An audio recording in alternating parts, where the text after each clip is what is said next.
Hello everyone, welcome back to my YouTube channel. අද අපි කතා කරන්නේ likes to කියන වාක්‍ය රටාව. ඉතින් යම්කිසි පුද්ගලයෙක් යම්කිසි ක්‍රියාවක් කරන්න කැමති කියන අදහස ඉංග්‍රීසියෙන් ප්‍රකාශ කරන්න තමයි likes to කියන වාක්‍ය රටාව පාවිච්චි කරන්නේ. ඉතින් මේ පාඩමත් like to වාක්‍ය රටාවේම අදහස තමයි තියෙන්නේ යම්කිසි දෙයක් කරන්න කැමති කියන අදහස. නමුත් අපි ඉගෙන ගැනීමේ පහසුවට මේ like to likes to කියන පාඩම් දෙක වෙන වෙනම ඉදිරිපත් කරනවා. ඉතින් අපි බලමු likes to කියන වාක්‍ය රටාවටත් පුංචි ස්ට්‍රක්චර් එකක් තියෙනවා. ඔබට මේ ස්ට්‍රක්චර්ස් ඉදිරිපත් කිරීමෙන් ඉතාම ලොකු වාසියක් තියෙනවා. ඒ තමයි හරිම පහසුවෙන් වාක්‍ය රටා ටික කතා කරන්න ලියන්න පුළුවන්. ඒ වගේම මතක තියාගන්නත් පුළුවන්. අපි බලමු likes to වාක්‍ය රටාවේ ස්ට්‍රක්චර් එක කොහොමද එන්නේ කියලා. ඉතින් වාක්‍ය නිතරම සබ්ජෙක්ට් එකකින් තමයි ආරම්භ කරන්නේ. වාක්‍ය සබ්ජෙක්ට් එකකින් ආරම්භ කරනවා.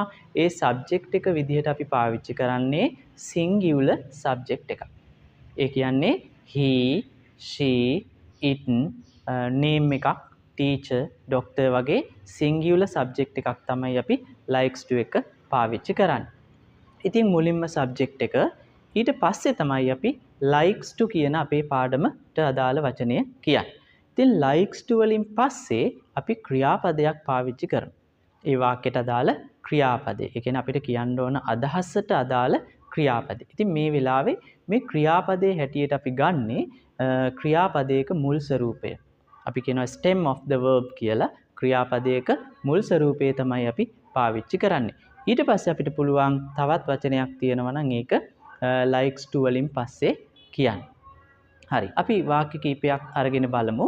මම කියනවා ඔහු සරුංගල් යවන්න කැමතියි කියලා.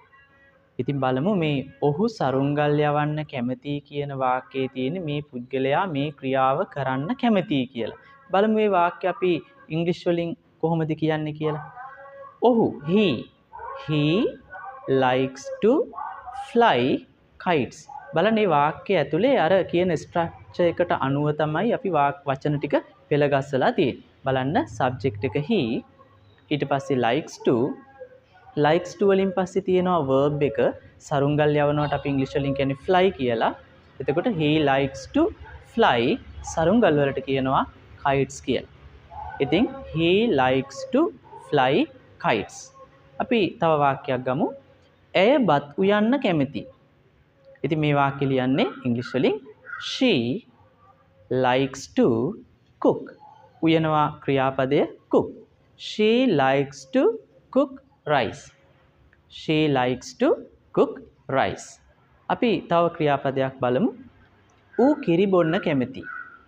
ඌ සබ්ජෙක්ට් එක it likes to drink milk. එතන බොනවා ක්‍රියාපදය drink, කිරි වලට කියනවා milk කියලා. It likes to drink milk.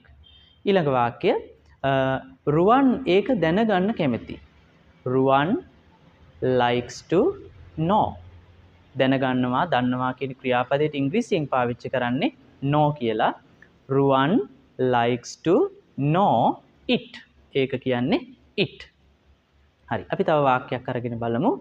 Amal සරුංගල් හදන්න කැමතියි. එතකොට සබ්ජෙක්ට් එක අමල් likes to make. හදනවා ක්‍රියාපදය make. Amal likes to make kites. ඉතින් මෙන්න මේ විදිහට දැන් likes to කියන වාක්‍ය රටාවත් අපි හොඳට පැහැදිලිව ඔබට ඉදිරිපත් කරා. ඉතින් දැන් මේ තියෙන උදාහරණ වෙනස් කරලා තව උදාහරණ අරගෙන මේක පුරුදු පුහුණු වෙන්න. එතකොට මේ අපිට තව කෙනෙක් සමග likes to පාවිච්චි කරලා ඊටාම පැහැදිලිව ඊටාම දක්ෂ විදිහට කතා කරන්න පුළුවන් වෙනවා.